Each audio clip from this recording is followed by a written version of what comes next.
하나님 말씀 보겠습니다. 하나님 말씀 마태복음 24장 32절에서 43절 말씀 교독하도록 하겠습니다. 무화과의 나무의 비유를 배우라. 그 가지가 연하여지고 잎사귀를 내면 여름이 가까운 줄을 아나니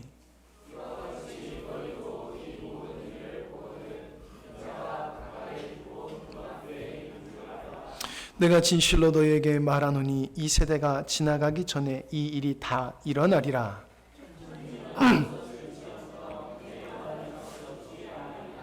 그러나 그날과 때에는 아무도 모르나니 하늘의 천사들도 아들도 모르고 오직 아버지만 아시느니라. 홍수 전에 노아가 방주에 들어가던 날까지 사람들이 먹고 마시고 장가들고 시집가고 있으면서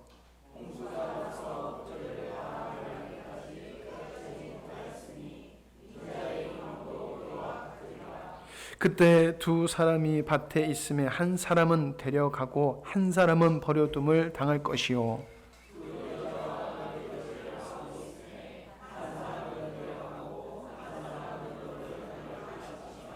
그러므로 깨어 있으라. 어느 날에 너희 주가 임할지 너희가 알지 못함이니라.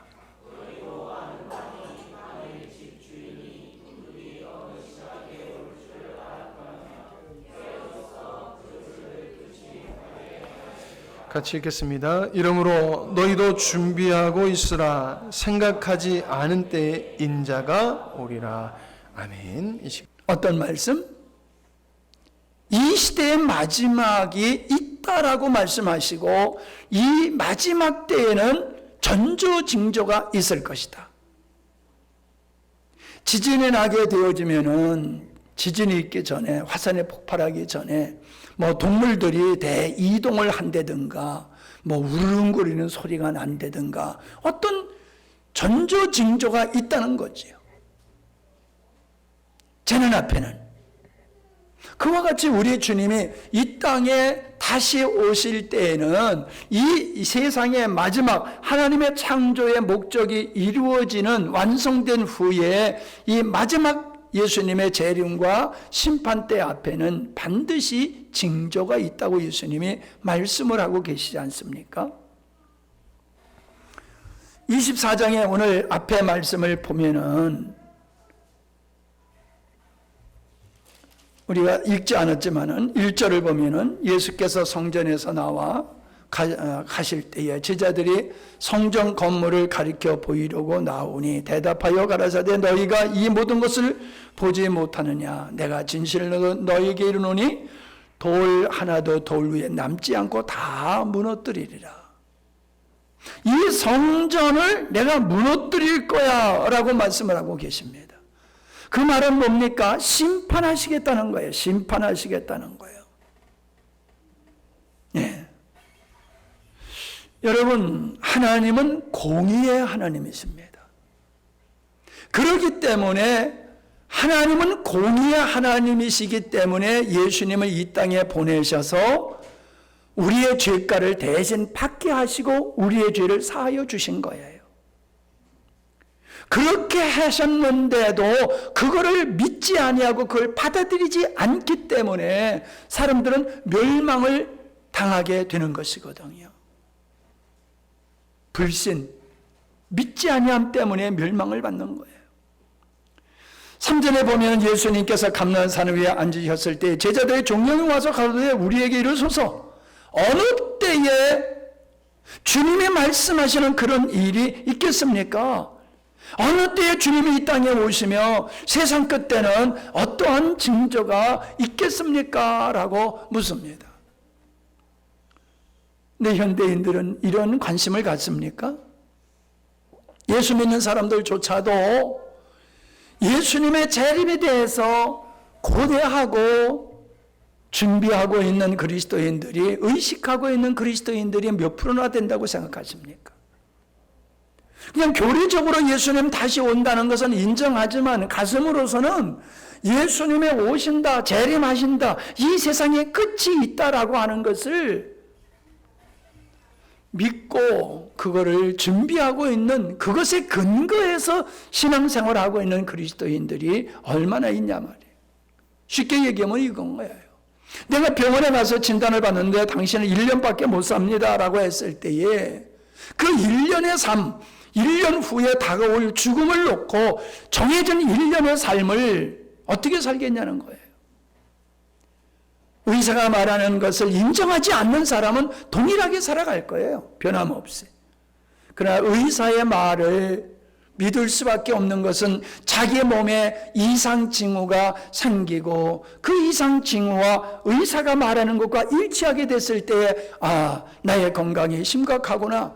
1년밖에 못 살겠구나 라고 하는 게 인정되어지면 그때서부터의 1년의 삶은 그 마지막 날을 바라보면서 살게 되지 않겠어요?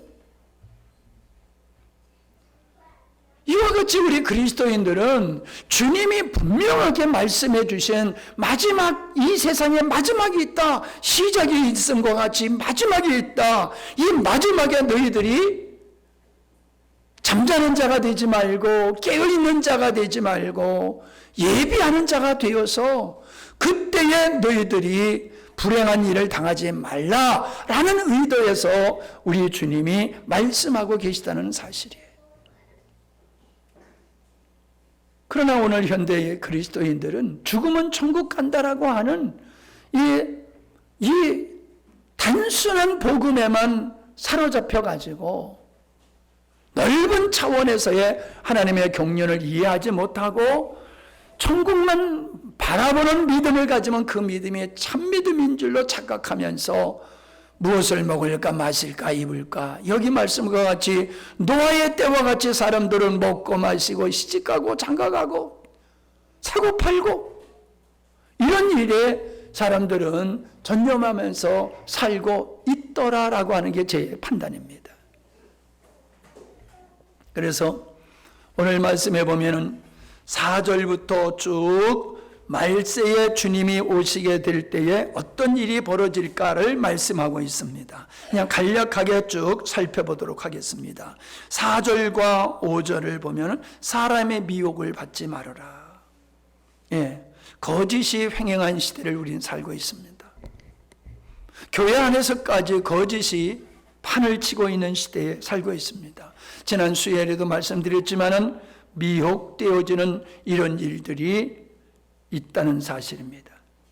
두 번째는 난리와 난리의 소문인데 민족이 민족을, 나라가 나라를 대적하여 싸우는 일이 벌어진다. 여러분, 인류 역사상의 전쟁이 끝난 적이 있었습니까? 옛날엔 전쟁이 있었는데 이제는 테러까지 가세해가지고 우리가 얼마나 불안한 환경 속에서 살고 있습니까? 세 번째 보면 7절로 10절입니다. 첫째의 기근과 지진으로 재난이 일어나게 될 것이다. 재난. 지금 재난이 가뭄으로, 화재로, 또 홍수로, 엘니뇨 현상으로 말미암아 바다가 범람하는 일,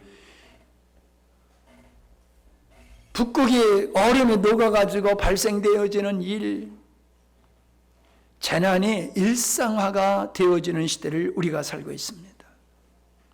11절과 13절에 보면 거짓 선지자의 출현, 그래서 그들이 사람을 미혹하게 될 터인데 사람들이 미혹된 자들의, 즉 감염됐을 때에, 우리가 코로나에 감염됐을 때에 나타나는 그 증세가 있듯이 마귀에게 미혹된 사람에게서 나타나는 증세가 뭐냐? 사랑이 식어진다는 거예요. 사랑이 식어진다. 어떻습니까? 여러분 동의하십니까? 지금 우리가 살고 있는 시대를 풍요의 시대라고 하지만은 얼마나 인색하고 각박한 시대를 우리가 살아가고 있습니까?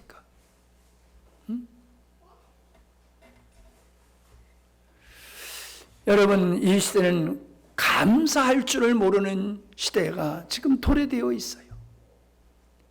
젊은 사람들일수록 감사를 잘 못하는 것 같아요. 더 많은 걸 누리고 풍성함을 누리면서도 만족할 줄 모르고 감사할 줄 모르는 이런 시대가 지금 우리가 살고 있지 않습니까? 14절의 말씀에 보니까는 천국 복음이 땅끝까지 전파될 것이다. 모든 민족에게 증거될 것이다. 이제 여러분, 사람이 가서 전도할 필요가 없습니다.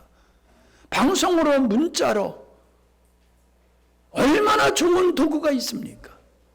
사람이 들어가지 아니하도 얼마든지 복음이 모든 민족에게 증거되어지는 일들이 벌어지고 있다는 거지요. 이쪽에 관심을 갖는 분들은 모든 민족이 구원받는 게 아니라 모든 민족에게 복음이 전하되는 것, 이게 주님이 오실 날을 예비하는 것이다. 이래서 미 전도 종족들에게 복음을 전하는 일을 힘쓰는 분들도 계십니다. 15절에 보니까는 멸망에 가증한 것이 거룩한 곳에 설 것이다. 뭐 이걸 여러 가지로 해석을 합니다만은 나는 그렇게 생각해요. 멸망에 가증한 것이 거룩한 것, 즉 하나님의 자리에 가증한 것들이 쓴다는 게 뭡니까? 하나님보다 더 높여드리는 것들이죠. 우상이에요, 우상. 여러분, 우상이라고 하는 것은 뭐 신상만 만들어 놓은 게 우상이 아니지요. 하나님보다 더 우선하는 것들이 다 우상이에요. 인간을 우리는 존중히 여겨야 되는 건 당연합니다만은 인간이 하나님보다 더 존중될 수는 없어요. 여러분, 오해하지 마세요. 저도 짐승을 참 좋아하는 사람이거든요. 그런데요, 짐승을 사람보다 더 위하는 건 이거는 잘못된 겁니다.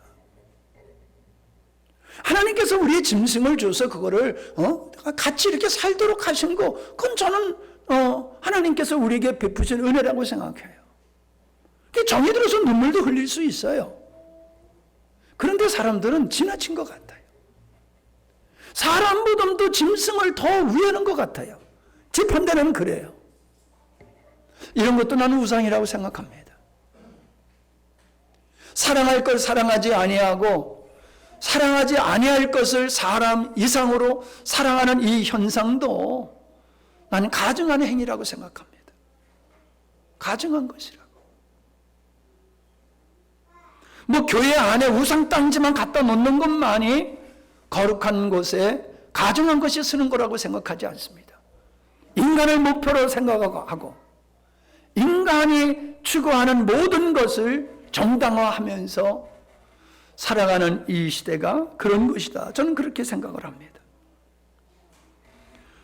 16절로 22절에 보니까는 큰 환란이 있을 것이다 라고 말씀을 하고 있습니다. 요한계시록에서는 그것을 7년 대환란이다 그렇게 표현하고 있습니다.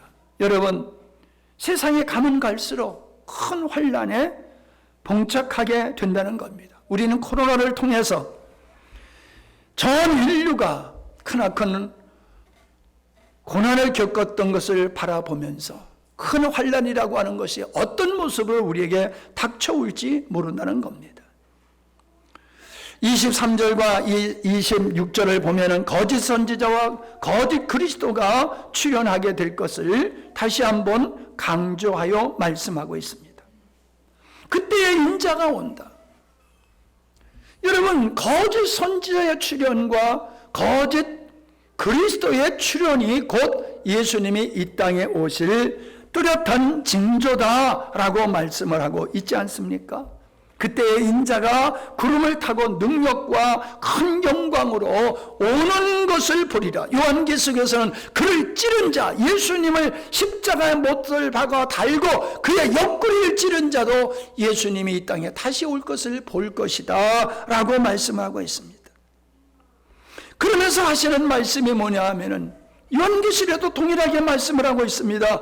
인자의 오심을 모든 자가 보게 될 것인데 땅의 모든 족속들이 통곡하게 될 것이다. 통곡하게 될 것이다. 왜 통곡을 합니까? 자신들이 해왔던 것이 불의였고 하나님의 진노를 쌓는 일이었다.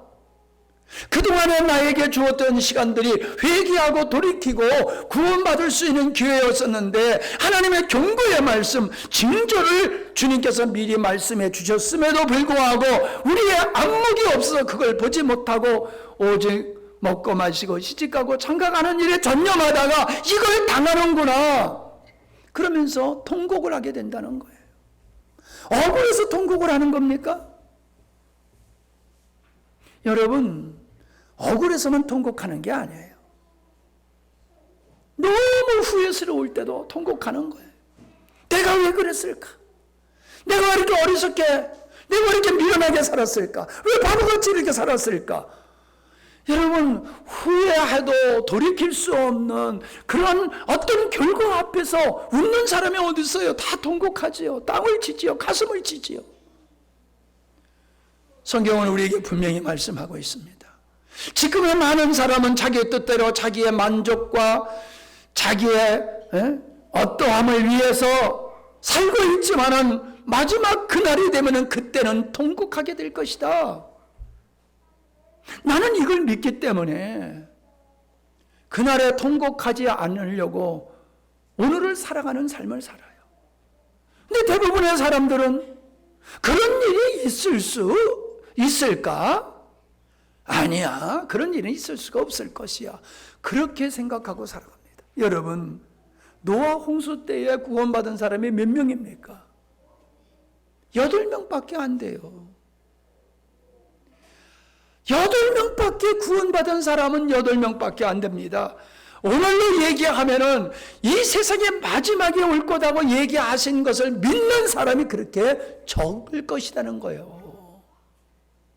믿는다고 하면서 예배를 드리면서도 그 마지막 날을 믿지 못하고 그냥 오늘을 즐겁게 만족스럽게 사는 데에 목표를 가지고 대부분의 사람이 살다가 그날을 당하게 될 것이다 라는 말씀을 하고 있지 않습니까? 그런데 31절의 말씀에 보면 그가 큰 나팔소리와 함께 천사들을 보내리니 그들이 그의 택하신 자들을 하늘 끝에서 저 끝까지 사방에서 모으리라.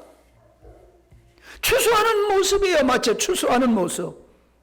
우리가 밭에서 감자를 캐거나 고구마를 캐거나 추수를 할 때에 익은 곡들을 곡식들을 다 주워 모아가지고 거두드리지 않습니까? 마지막 때는 익은 곡식만 하나님께서 천사들을 통하여서 추수하신다, 구원하신다는 것을 우리에게 말씀하고 있습니다. 그래서 뒤에서 나옵니다마는 데려감을 당할 자가 있고 버려둠을 당할 자가 있다고 40절서부터 말씀하고 있지 않습니까? 두 사람이 밭에 있는데 한 사람을 데려가고 한 사람을 버려둠을 당할, 두 여자가 매를 갈고 있을 때 한 사람은 데려가고 하나는 버려둠을 당할 것이다. 이게 명확하다는 거예요. 하나님이 그렇게 하신다는 거예요. 그러니 우리가 어떻게 살아가야 되느냐, 오늘을 우리가 어떻게 살아가야 되느냐라고 말씀하고 있습니다. 하나님께서 이 노아의 홍수를 통해서 미리 마지막에 하나님의 심판을 예고해 주셨어요. 예고편으로 보여주셨어요. 인자의 임함도 이와 같으리라. 뭐와 같을 것이다? 뭐와 같을 것이다? 사람들은 오직 먹고 마시고 장가가고 시집가고 사고 팔고 집 짓고 이게 목적이야. 이게 뭐예요? 자기를 사랑함이고 육적인 걸 추구하는 것을 말씀하고 있어요. 육체의 삶. 하나님을 믿는다고 하는 것도 육체의 만족을 채우기 위해서 하는 것이다 라는 얘기를 하고 있는 겁니다. 그러므로 어떻게 얘기를 하고요? 어떻게 하라고 말씀하고 있습니까? 42절에 보니까 그러므로 깨어 있으라. 여러분, 모든 사람이 가고 있는데 아니야, 저 길이 아니야 하면서 뒤돌아보니까 뒤돌아서 가는 사람은 나 하나밖에 없어. 여러분, 세례 요한이 예수님을 보고 보라 하나님의 어린 양이로다 라고 증거한 사람이에요. 성령이 예수님의 머리 위에 임하는 것을 보고 저가 하나님께서 보내시고 약속하신 그 약속한 메시아다라고 증거한 사람이 세례 요한이에요. 근데 그가 고난을 당하고 주변을 바라보니까는 그렇게 외쳐도 믿는 사람이 없어. 흔들리는 거예요, 마음이. 이게 진짠가? 진짠가?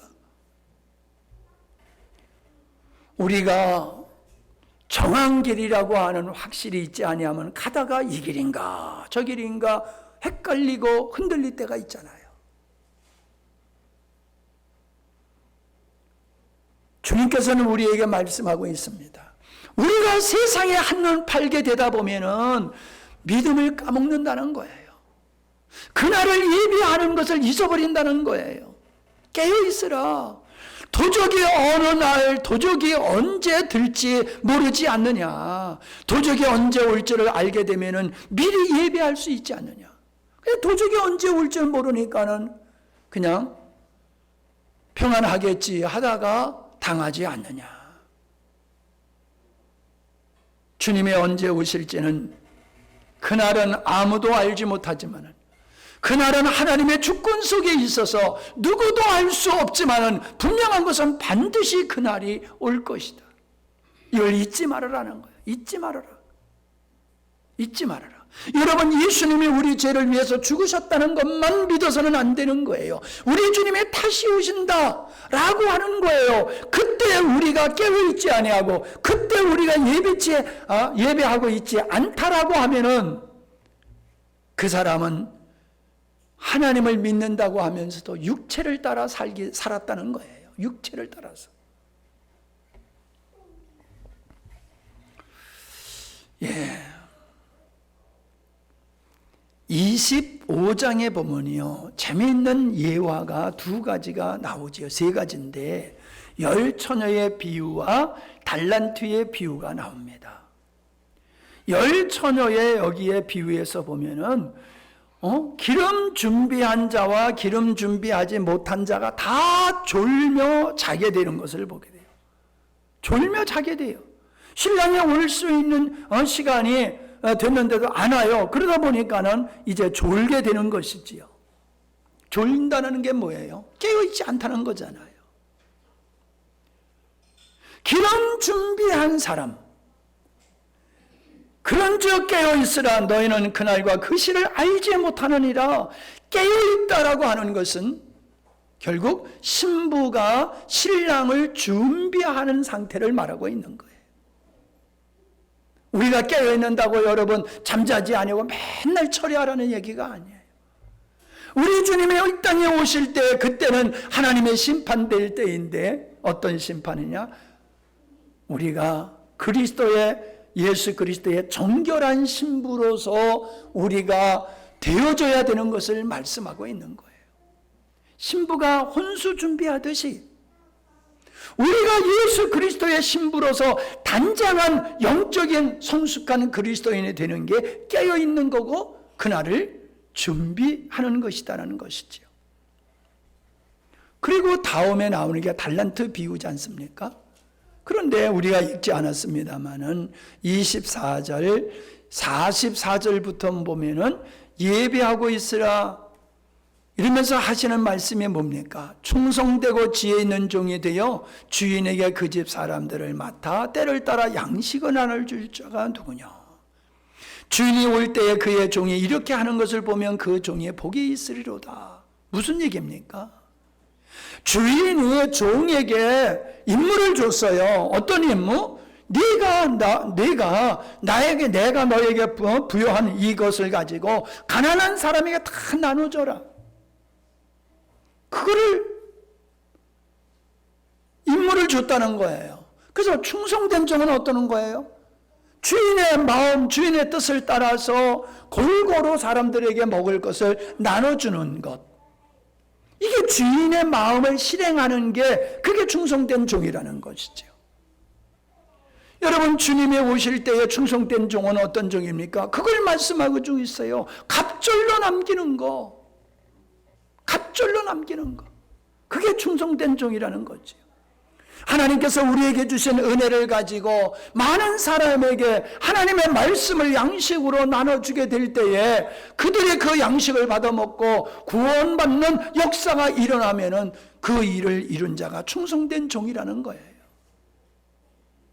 그런데 한 달란트 받았다가 그대로 갖다 놓는 사람은 주인의 마음을 모르는 자라는 거예요. 주인의 마음을 모르는 거예요. 이게 악하고 게으른 종이고 이것이 예비치 않는 자의 모습이다라고 하는 것을 우리에게 말씀해 주고 있지 않습니까? 그러면서 말씀하시는 것이 25장 31절을 보면은 보세요. 31절. 인자가 자기 영광으로 모든 천사와 함께 올 때에 자기 영광의 보좌에 앉으리니 모든 민족이 그 앞에 모으고 모든 민족을 그 앞에 모으고 각과 분별하기를 목자가 양과 염소를 분별하는 것 같이 하여 양은 그 오른편에 염소는 왼편에 두리라. 자, 그러면서 넘어가서 41절을 보세요. 또 왼편에 있는 자들에게 이르시되 저주를 받은 자들아 나를 떠나 마귀와 그 사자를 위하여 예비된 영영한 불에 들어가라. 46절. 저희는 영벌에 의인들은 영생에 들어가리라 하시니라. 여러분 이거를 그냥 소설 읽는 식으로 여러분 받아들여서는 안 됩니다. 제가 비가 많이 온다고 그래가지고 어디가 막혀가지고 물이 넘치는 일이 없도록 그냥 구석구석을 찾아다니면서 풀을 깎고 낙엽을 걷어내고 수로를 정비하고 그리고 있으니까 마음이 비가 많이 와도 편안하더라고요. 내가 다 준비했으니까. 내가 만약에 준비 안 했으면은 배수로에 막혀가지고 물이 범람하게 되어지면은 이 땅에 파여나가는 일이 불상사가 생길 거란 말이에요. 준비하니까 편안해요. 여러분 분명히 비는 많이 온다고 그랬듯이 그리고 많이 오잖아요. 그와 같이 하나님은 창조의 목적을 위해서 일하고 계시고 당신의 목적을 반드시 이루시는 삶을 이루시는 분이 하나님이시란 말이에요. 반드시 이루신다는 거예요.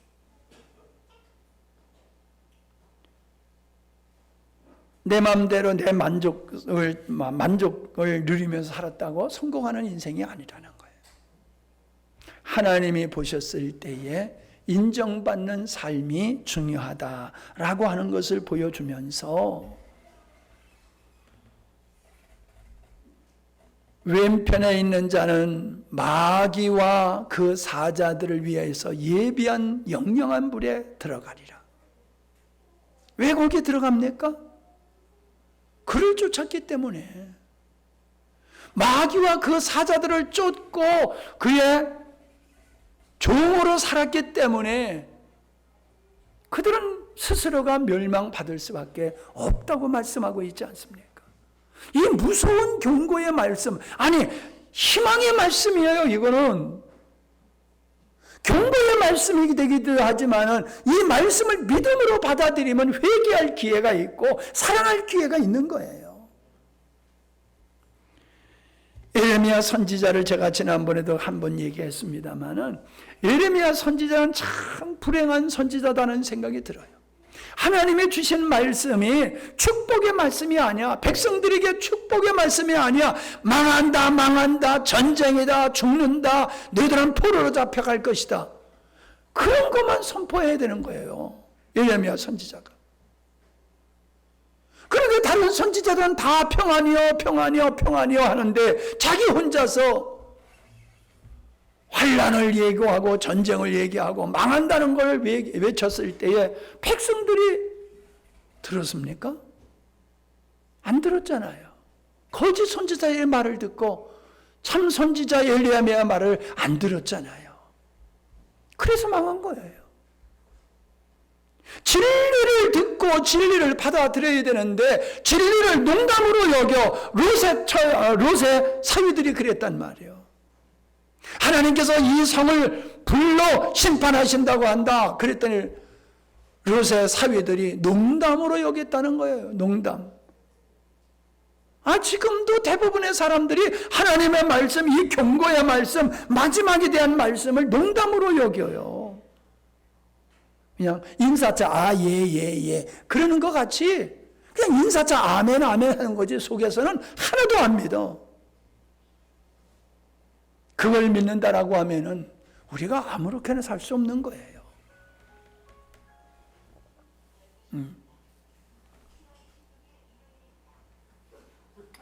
참 친절하기도 하지.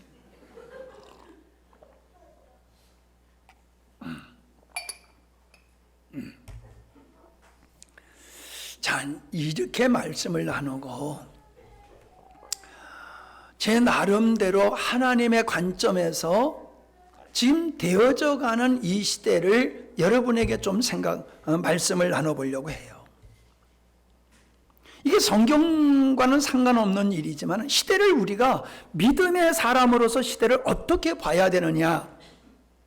이게 시세거든요, 시세. 주님이 오실 그 날에 앞서서 되어져 갈 일들에 대한 얘기를 주님이 하신 거잖아요. 우리가 살고 있는 이 시대는 정보화 시대예요. 능력보다도 더 소중하게 여기는 게 빨리 정보를, 누구보다도 정보를 선점하느냐. 이게 앞서갈 수 있는 거예요. 정보에 뒤지면은 모든 부분에서 뒤질 수밖에 없는 거예요. 그래서 경제라고 하는 것도, 정치라고 하는 것도 지금 세계가 어떻게 돌아가고 있느냐, 경제가 지금 어떻게 돌아가고 있느냐, 어느 쪽으로 이 사회가 발전돼 갈 수 있느냐, 이 정보에 밝아야 되고 이 바른 정보를 선점하는 사람이 앞서가는 사람이 돼요. 지금 우리나라가 세상에 대한민국이 얼마나 조그만 나라입니까? 근데 세계가 우리나라를 주목하고 우리한테 손을 내미는 일이 벌어진 게 무기요, 무기. 방산무기 그러잖아요. 우리는 북한의 침략 때문에 그거를 막기 위해서, 그 침략을 막기 위해서 우리는 열심히 노력했는데 이게 돈이 되는 거예요, 이제는. 에? 우리 한국 사람들 얼마나 급합니까? 대표적인 사람이 또 목사님이잖아요. 빨리빨리, 나만큼 빨리빨리 하는 사람도 없잖아요, 우리 교회에서. 근데 이 빨리빨리가 무기를 얼마나 빨리 만드는지 저쪽에서 요구하면 그냥 금방 뚝딱 만들어서 납품하는 거예요. 다른 나라는 못해. 뭉기적 하면서 그래 해줄게 하고도 그냥 한참 걸려. 근데 우리는 하도 빨리빨리가 모든 거에 그냥 보편화가 돼가지고도 무기도 생산 요청만 하면 그만 뚝딱 만들어서 갖다 주는 거예요. 그러니까 이게 우리나라 무기가 세계화 시장을 지금 선점하고 가고 있지 않습니까?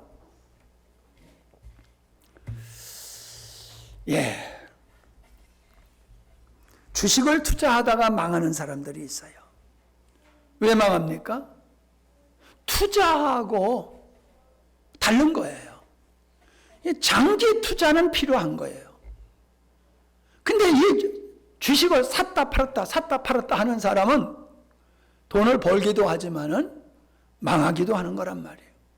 그 바른 정보가 필요하단 말이에요. 어떤 주식이 앞으로 올라갈 것이냐, 이걸 바로 알아야 되는데 그런 사람을 노려가지고 주가 조작을 해가지고 개미 군단을 와주는 그냥 싹쓸이하는 이 못된 사람들이 있지 않아요? 정보에 어두워서 경제적으로 손해보는 사람들이 있어요. 누가 잘 된다 해가지고 잔뜩 만들어 놨더니 안 팔려. 그럼 만들어 놓은 거 다 쓰레기가 되는 거지요. 여러분, 수요와 공급이라고 하는 이 균형이 이게 맞아야 되는데 여기서 이익이 창출이 되는 게 뭐예요?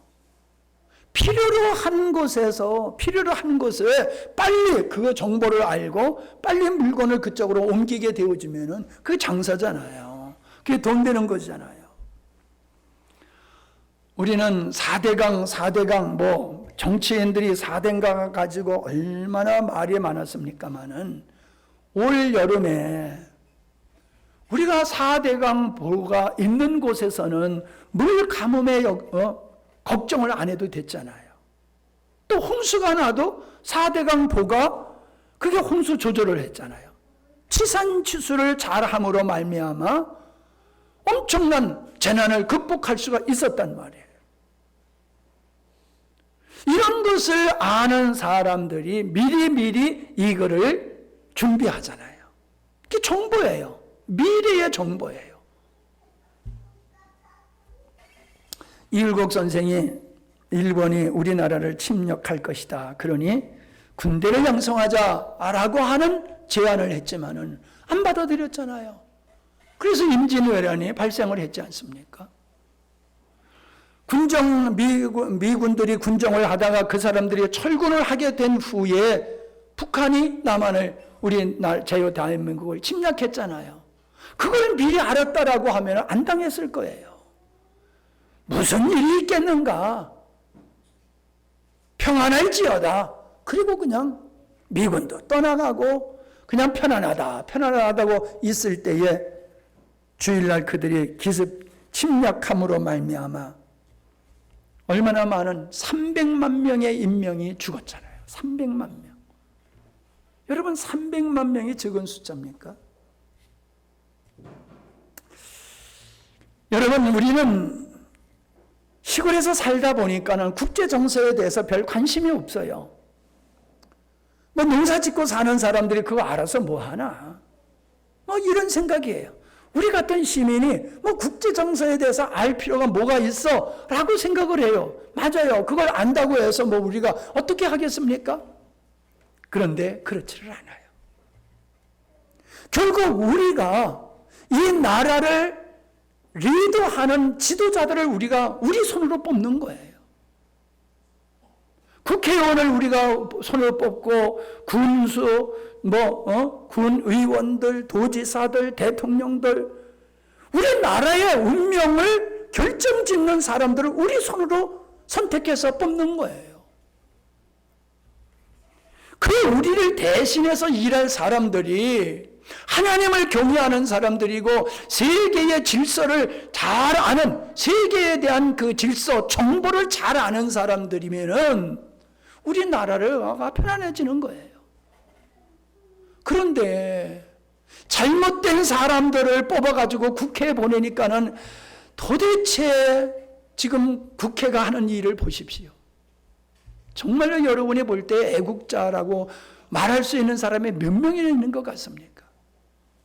대부분들이 다 양아치들이에요.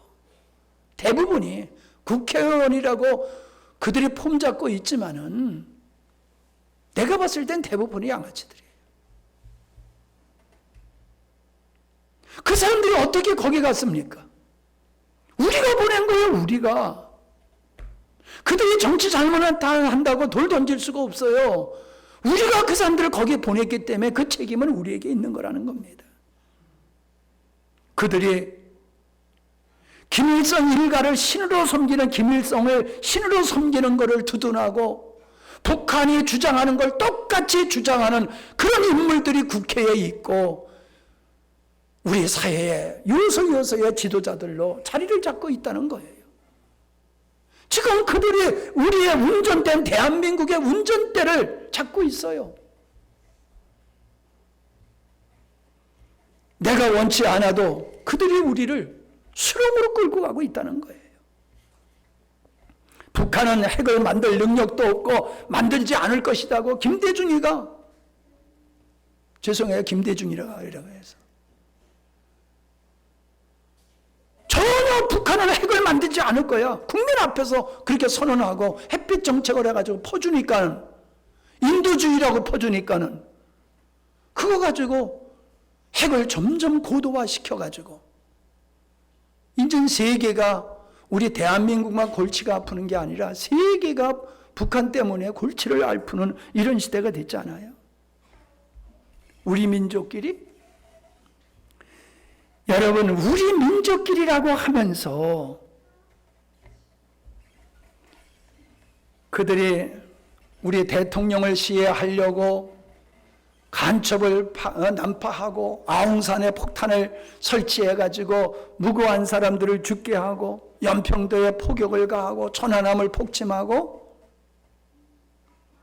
가을기를 폭파하고 우리 민족끼리라고 하면서 그런 일을 하고 있어요.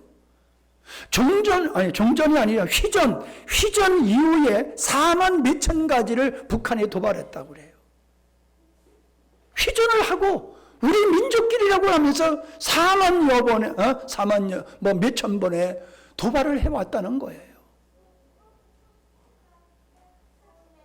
여러분, 종전선언을 좋지요.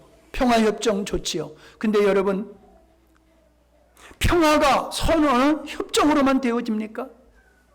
평화는 협정으로 이루어지는 게 아닙니다. 힘으로 지켜지는 거지요. 우리가 싸우자고 무기 만들고 준비하자는 거 아니에요. 우리 지키자고 하는 것이지 다른 사람을 우리가 싸워서 빼앗자고 하는 얘기가 아니란 말이에요. 전쟁 연습하는 게 우리가 북한을 침략하려고 전쟁 연습하는 겁니까? 우리의 군사 훈련은 공격이 아니라 수비 형태의 군사 훈련을 하는 거예요. 근데 걔네들은 계속 공격적인 훈련을 하고 도발을 해오고 있잖아요. 그러면서 말은 우리 민족끼리 우리 문제를 해결해야지 왜 미국이 간섭하느냐. 이게 말장난이죠, 말장난. 지금 주사파들이나 민주노총들이 투쟁하는 구호들을 보십시오. 이게 북한 사람들이 하는 구호를 그대로 하고 있다는 것, 여러분 어떻게 생각하십니까? 러시아와 중국이라는 나라는 주변의 약소국을 무력으로 다 꿀꺽꿀꺽 생기는 나라들이에요. 거기에 짝한 나라가 북한이잖아요. 북한은 남한을 적화 통일을 하려고 그래요. 우리는 평화 통일을 하려고 하고 그들은 무력으로 남한을 점령하려고 하는 게 북한의 속셈이에요.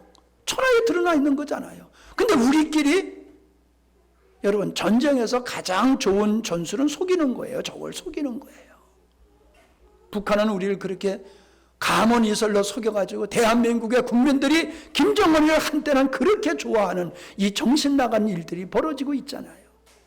고모부를 죽이고 형을 죽이고 아무리 국민들이 죽어가더라도 아랑곳하지 아니하고 오직 체제 유지만을 힘쓰는 이런 사람들을, 이런 정권을 지지하는 이 정신 나간 사람들, 이게 오늘 우리가 살고 있는 이 시대의 현상이라는 거예요.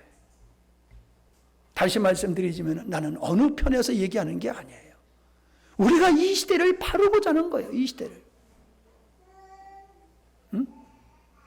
이걸 모르면은 그들의 감언이설에 대부분의 국민들이 속아가지고 그들을 지지하고, 그러면 이 나라가 어떻게 되겠습니까? 감언이설에 속지 않으려고 하면은 저들의 말을 듣지 말고 그들의 마음을 먼저 볼 수 있어야 돼요. 저들의 마음. 저들의 마음이 어떠한 마음을 있는가? 현 시대는 능력보다는 협력의 시대입니다. 복합적이고 협력을 뜻하는 것이지요. 자동차 하나를 만드는 데 있어도 부품이 얼마나 많이 들어가는지 몰라요. 근데 자동차가 아니라 비행기를 만들면 그보다 훨씬 더 많은 부품과 기술이 요구해요. 우리가 우주선을 쏴서 올리고 그러지 않습니까?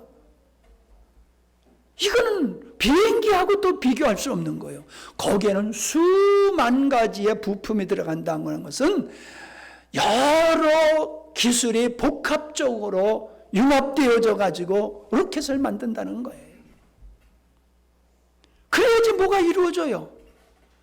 따로따로 논하면 아무것도 안 돼요. 집을 줘도 여러분 벽돌이 서로 하나가 될 때 집을 이루고 여러 가지 요소가 융합적으로 하나 될 때 집을 이루잖아요. 똑같습니다.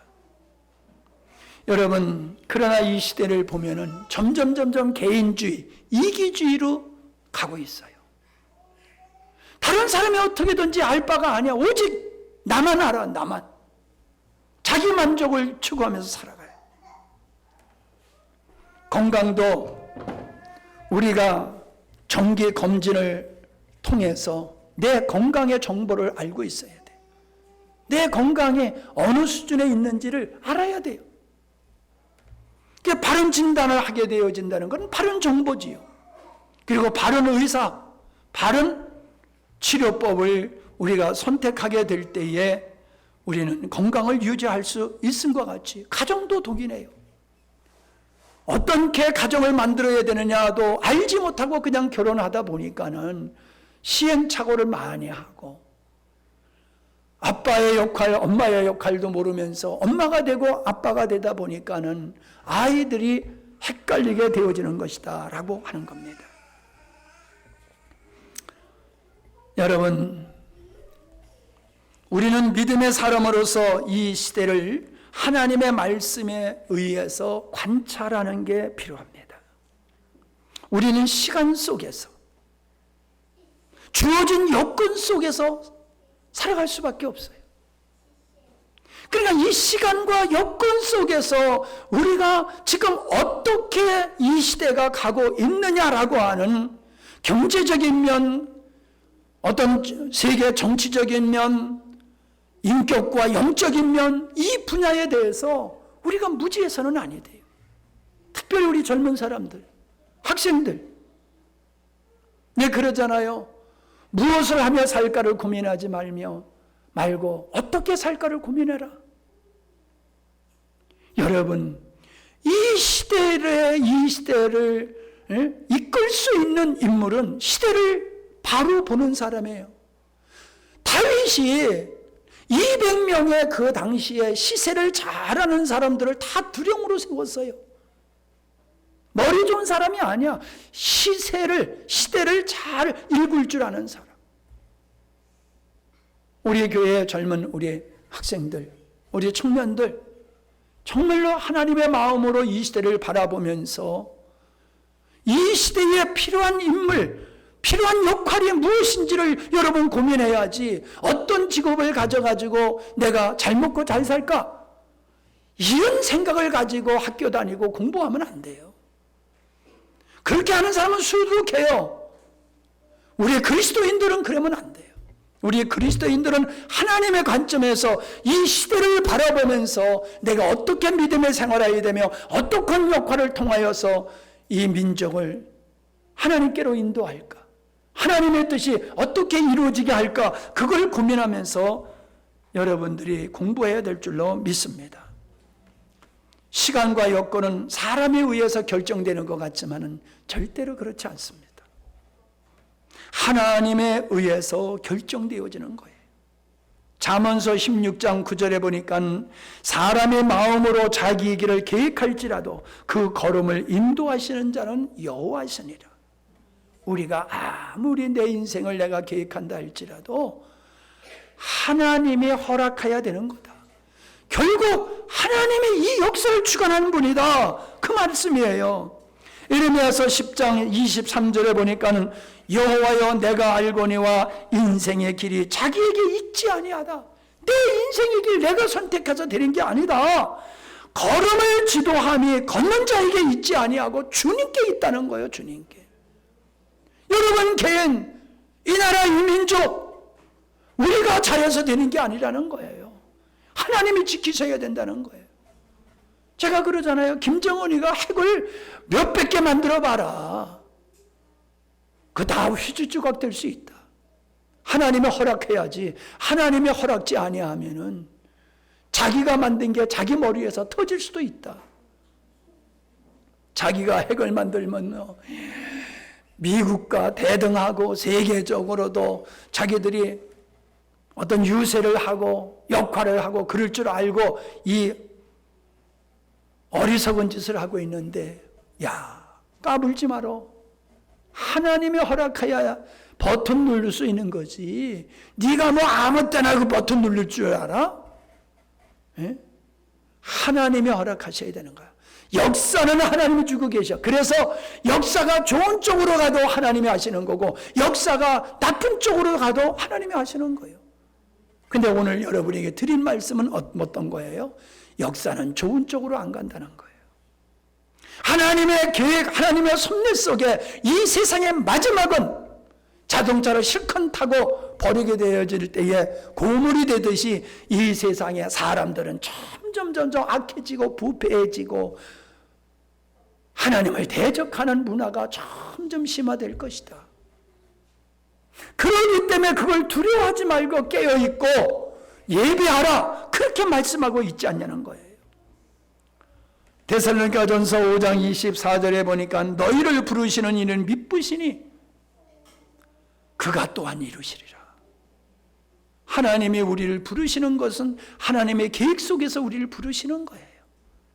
하나님의 계획은 반드시 이루어진다.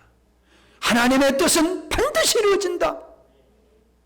우리는 그걸 보고 살아야 된다는 거예요. 사무엘상 15장 29절에 보니까 이스라엘의 지존자는 거짓이나 변개함이 없으시니 그는 사람이 아니심으로 결코 변개치 아니하심이라. 하나님은 뜻을 정한 것을 변개치 않는다는 거예요. 반드시 뜻하신 바를 이루시는 분이다 라고 말씀하고 있어요. 그래서 인류의 시작이 있음과 같이 마지막에 반드시 마지막에 있을 것이다. 주님은 마지막에 다시 오신다는 약속은 이루어질 것이다, 그 말씀이에요. 성도는 현실 속에서 하나님의 뜻이 어떻게 이루어지는가를 바로 알아야 하고 또 그것을 바로 대처해야 될 줄로 믿습니다. 시세라는 말을 내가 사전에서 찾아봤어요.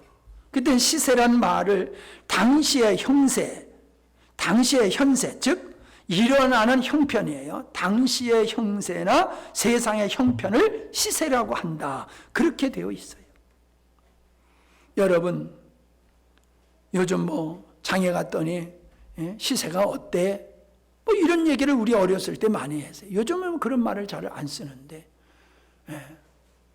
쌀 시세가 어때? 소 시세가 어때? 그렇게 물어봤거든요. 물건값이 얼마냐? 그 말이에요. 형편이 어떻게 되어 있느냐?